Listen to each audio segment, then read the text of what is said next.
Olá, meu amigo e minha amiga concurseira, seja bem-vindo ao canal Direito para Concursos, Daniel Lopes. Eu espero que você esteja gostando do conteúdo que temos feito. Esteja se inscrevendo então no canal para nos ajudar, porque toda inscrição acaba nos ajudando. Então, também cada comentário, cada curtida de vídeo ajuda o canal sempre a crescer mais e trazer conteúdos de qualidade. Então, esteja comentando com seus amigos também a respeito dos vídeos. E aproveite a aula de hoje, trataremos a respeito do artigo 218 do CPC até o artigo 230, tratando ainda a respeito dos atos processuais.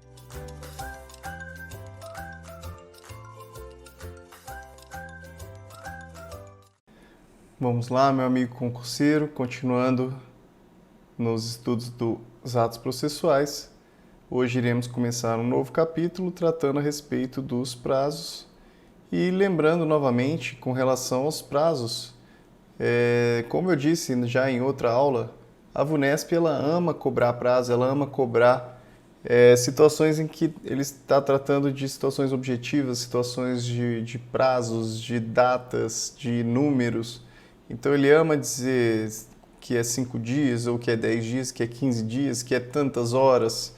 Então preste muita atenção na aula de hoje. Nessa aula que iremos dar hoje, seção 1 diz disposições gerais, não tem muito o que dizer aqui. Então, 218, os atos processuais serão realizados nos prazos prescritos em lei, então, primeiramente, legalidade. Os prazos precisam seguir aqui a lei. Quando a lei for omissa, então, em regra, é a lei, no entanto, ela pode ser omissa, já que a lei ela não consegue tratar a respeito de todos os assuntos. É possível que em um momento ou outro ela não esteja tratando.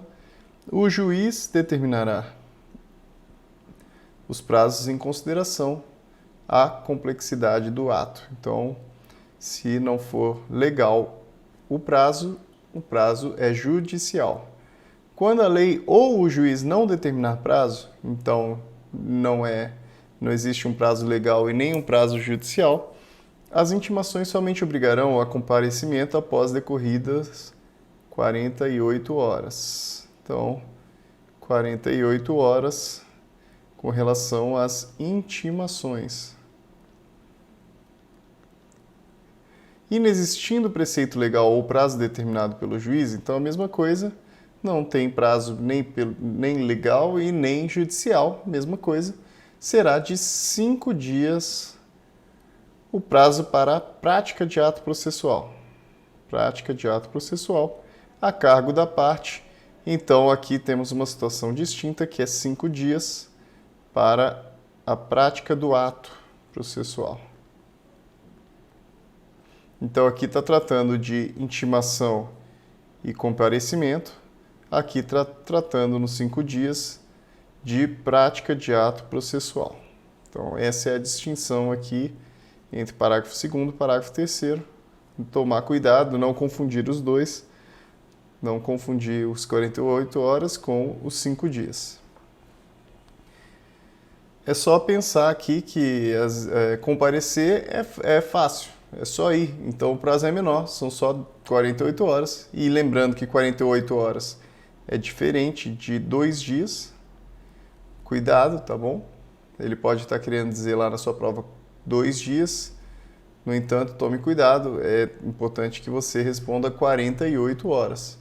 E o parágrafo 3º diz com relação à prática de ato. Então, para você praticar um ato, é necessário que você se prepare, que você tome certas precauções, você estude o caso. Então, o prazo é um pouquinho maior do que o simples comparecimento. Então, o prazo é de 5 dias. Parágrafo 4º será considerado tempestivo, isso é, tempestivo é algo que é feito dentro do prazo, o ato praticado antes do termo inicial do prazo. Então, significa que a pessoa ainda nem foi intimada para praticar um ato, mas ainda assim, mesmo antes de ser intimada, mesmo antes de tomar conhecimento oficial a respeito daquilo, ela já vai lá e pratica o ato. Nesse caso, é considerado tempestivo, mesmo tendo sido feito antes de ser aberto esse prazo. 219, na contagem de prazo em dias, estabelecido por lei ou pelo juiz, computação somente dias úteis. Então, o importante aqui que só os dias úteis para os prazos serão contados. dispositivo nesse artigo aplica-se somente aos prazos processuais. Então, os prazos que são de decadência, por exemplo, que são previstos lá no Código Civil, são prazos que são contados em dias corridos. E tomar cuidado porque essa contagem de prazos em dias úteis também ela se aplica somente ao processo civil, em um outro caso também. No entanto, aqui estamos falando de processo civil, então não vamos confundir com os prazos lá de processo penal também. Tomar bastante cuidado com relação a esse artigo 219, porque ele se aplica ao CPC, tá? E a um ou outro caso também específico, mas aqui para o nosso estudo ele cabe para o CPC. 220, suspende-se, isso é, ele para de correr e quando termina a suspensão ele volta a correr do mesmo momento em que ele parou. O curso do prazo processual nos dias compreendidos entre 20 de dezembro e 20 de janeiro. Então, do 20/12 até o 20 de janeiro, os prazos ficam suspensos. Os prazos vão ficar suspensos. Ressalvadas as férias individuais e os feriados instituídos por lei, os juízes, os membros do MP, da Defensoria Pública e da Advocacia Pública e os auxiliares da Justiça exercerão suas atribuições durante o período previsto no caput. Então, caso ele não tenha tirado férias nesse período, ou caso não haja alguma lei instituindo um feriado nesse período, eles irão atuar normalmente. Agora precisamos lembrar que existe sim o feriado forense, que é instituído por lei, que abarca um período desse daqui, que é de 20 de dezembro até 6 de janeiro, que normalmente há ali um período em que não só os prazos não correm, mas costuma ter somente um plantão para os casos mais urgentes que acabam acontecendo durante esse período, mas, em regra, é isso daqui, do parágrafo 1º. Parágrafo 2º, durante a suspensão do prazo, não se realizarão audiências nem sessões de julgamento. Então, durante 20 de dezembro até 20 de janeiro, não tem audiência, fica aí, então, sem audiência nesse período. E suspende-se o curso do prazo por obstáculo criado em detrimento da parte. Então, suspende-se o curso do processo, o curso do prazo, por obstáculo criado em detrimento da parte, ou ocorrendo qualquer das hipóteses do artigo 313, devendo o prazo ser restituído por tempo igual ao que faltava para sua complementação. Então, aqui ele faz a remissão ao artigo 313. O 313 é uma série de hipóteses em que o processo ele fica suspenso, depois você pode dar uma lidinha lá para tirar suas dúvidas. Então, com relação a quando existe um obstáculo criado em detrimento de uma das partes, ou então com relação ao artigo 313, acaba suspendendo esse prazo que depois é recebido de volta, existe uma complementação dele. Lembrando aqui que a prova da VUNESP não costuma cobrar quando existe esse tipo de remissão aqui a outro artigo. Tornaria a questão um pouco mais complexa, um pouco menos simplesmente literal. No entanto, é importante conhecer o artigo 313. Suspendem-se os prazos durante a execução de programa instituído pelo Poder Judiciário para promover a autocomposição, incumbindo aos tribunais especificar com antecedência a duração dos trabalhos. Na comarca, seção ou subseção judiciária onde for difícil o transporte, o juiz poderá prorrogar os prazos por até 2 meses. Então, comarcas em que é difícil o transporte, o juiz pode prorrogar por até 2 meses os prazos. Ao juiz é vedado reduzir prazos peremptórios sem anuência das partes. Então, os prazos peremptórios são esses prazos que não podem ser diminuídos. São prazos que eles, em regra, são prazos fatais. Isso é, se a pessoa não cumpriu o que ele precisava cumprir durante aquele prazo, em regra ele perde, a não ser que haja ali a anuência das partes, as partes concordem de haver algum tipo de modificação com relação a esses prazos. Havendo calamidade pública, o limite previsto no caput para prorrogação de prazos poderá ser excedido. Então, 2 meses pode para mais, no caso de calamidade pública.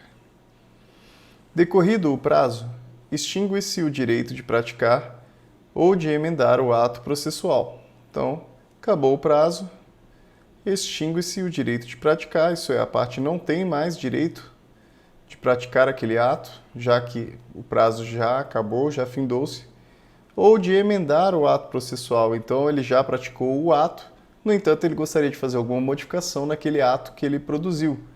Então, do momento que acaba o prazo, ele já não pode mais emendar.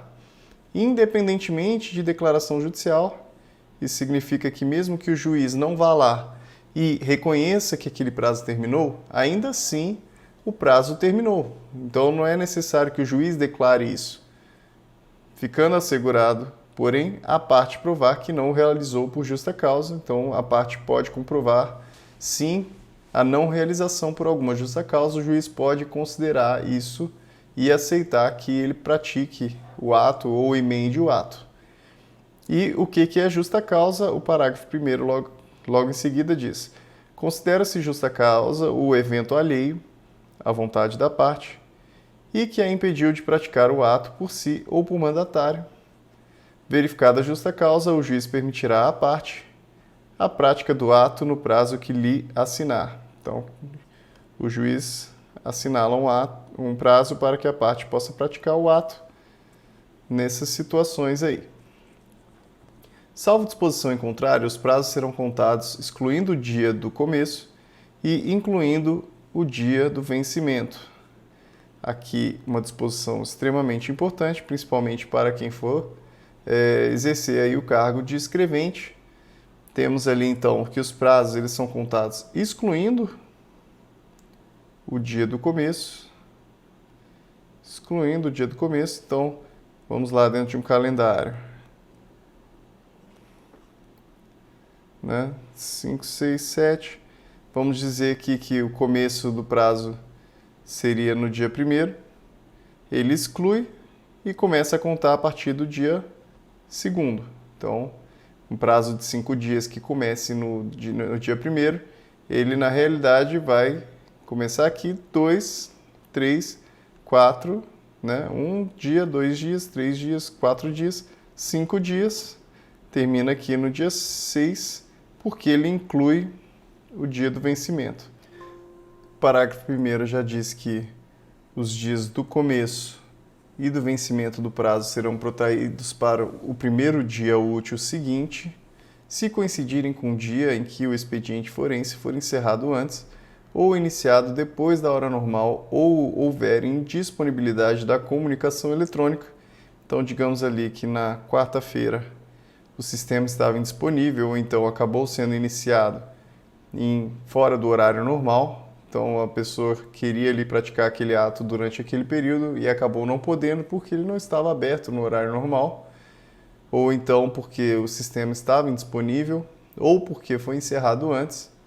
Então, em razão disso, ele acaba indo para o dia seguinte, o dia útil seguinte.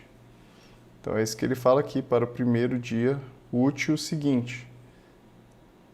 E tanto para o dia do começo quanto para o dia do vencimento funciona da mesma forma.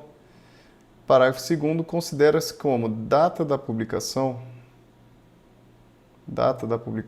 o primeiro dia útil seguinte ao da disponibilização da informação no Diário de Justiça Eletrônico. Então é feita uma publicação lá no Diário de Justiça Eletrônico. E que dia que se considera essa publicação? O funcionário vai lá, ele disponibiliza uma informação, só que essa informação ela não é considerada o início do prazo. O que vai se considerar como data de publicação, a data de publicação após a disponibilização, é o dia útil seguinte à disponibilização dessa informação. Então vamos dizer aqui que começou numa quarta-feira foi disponibilizado, considera-se numa quinta-feira a data da publicação, que é o primeiro dia útil seguinte, Caso tenha sido feito na sexta-feira, essa disponibilização, a publicação ela vai ser considerada na segunda-feira. Segunda-feira, porque é o primeiro dia útil seguinte, lembrando que não vai se considerar útil o final de semana, o feriado também. A contagem do prazo terá início no primeiro dia útil que seguir ao da publicação. Então, o prazo ele conta depois da publicação, da data da publicação, começa a considerar o prazo aqui, início. Prazo início. Então, disponibilizou na quarta-feira, data da publicação na quinta-feira, início do prazo na sexta-feira. Tá? Então é assim que conta o prazo com relação à publicação, disponibilização no Diário de Justiça Eletrônico. 225, a parte poderá renunciar ao prazo, então renúncia de prazo, estabelecido exclusivamente em seu favor, desde que o faça de maneira expressa. Então ele pode renunciar ao prazo, no entanto precisa ser feito expressamente, ele precisa manifestar isso nos autos. O juiz proferirá despachos, decisão interlocutória, sentença, despacho em 5 dias, decisão interlocutória em 10 dias e sentença em 30 dias. São considerados prazos impróprios. Isso é, são prazos impróprios porque caso o juiz descumpra esses prazos, não existe nenhum tipo de sanção e por causa disso são considerados impróprios. Artigo 227. Em qualquer grau de jurisdição, havendo motivo justificado, pode o juiz exceder, por igual tempo, os prazos a que está submetido. Isso é, como ele tem essa questão de prazo impróprio e havendo motivo justificado, ele pode exceder esses prazos. Incumbirá ao serventuário remeter os autos conclusos no prazo de um dia. Então, serventuário remete os autos conclusos no prazo de um dia e executar os atos processuais no prazo de 5 dias. Então, para remeter autos conclusos, a primeira situação, remeter autos conclusos, ele precisa remeter em um dia, então remeter para o juiz decidir em um dia, e para executar aquilo que o juiz determinou, ele tem 5 dias. Contado da data em que houver concluído o ato processual anterior, se lhe foi imposto pela lei, então ele tinha uma situação que ele precisava realizar e ele já realizou e ele vai então começar a contar a partir da conclusão desse ato processual anterior. Ou então ele tiver ciência da ordem quando determinada pelo juiz. Então, no momento em que o juiz determinou, o serventuário ele toma ciência e a partir dessa ciência é que começa a contar o prazo dele para cumprir aquele ato. Parágrafo 1º, ao receber os autos, o serventuário certificará o dia e a hora em que teve ciência da ordem referida no inciso 2. Então, existe ali primeiro a conclusão ao juiz, depois o juiz profere algum tipo de decisão. Depois que o juiz profere algum tipo de decisão, há ali um recebimento que é feito pelo serventuário. É importante esse recebimento porque ele certifica o dia e a hora em que ele recebeu e a partir desse momento da ciência, que é o recebimento, é que começa a se contar esse prazo de execução dos atos processuais de 5 dias. Nos processos em autos eletrônicos, a juntada de petição ou de manifestação em geral ocorrerá de forma automática. Então, juntada de petição ou de manifestação é de forma automática, independentemente de ato de serventuário da Justiça. Então, o advogado vai lá, peticiona,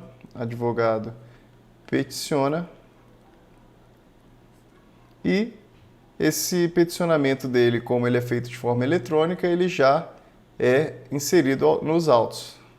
Ele já é inserido nos autos automaticamente, não é necessário que o serventuário vá lá, pegue aquele documento, insira no sistema, porque o advogado ele já peticiona diretamente nos autos. Então não tem essa preocupação mais em razão dos autos serem eletrônicos. 229, litisconsortes que tiverem diferentes procuradores, então diferentes procuradores de escritórios de advocacia distintos, terão prazos contados em dobro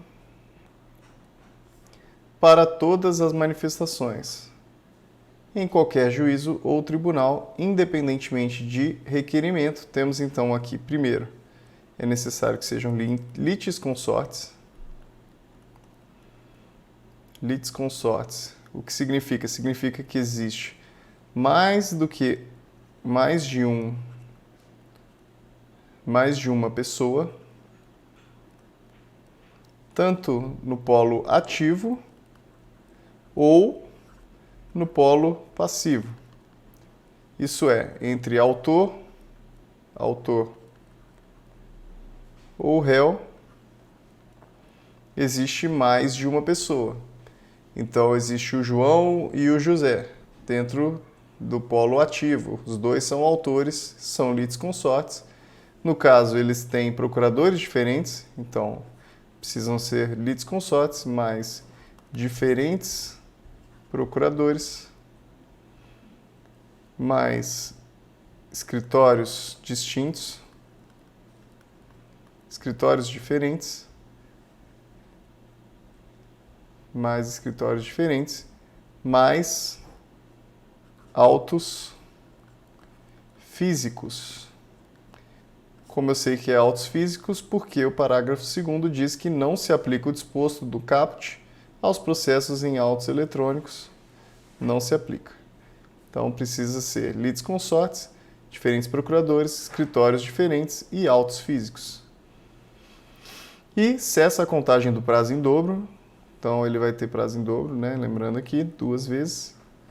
Cessa a contagem do prazo em dobro se, havendo apenas 2 réus, é oferecida a defesa por apenas um deles. Então, como um dos réus acaba sendo revel, ele não está se defendendo, o prazo ele não é mais contado em dobro com relação ao polo passivo, nesse caso em específico de réu revel.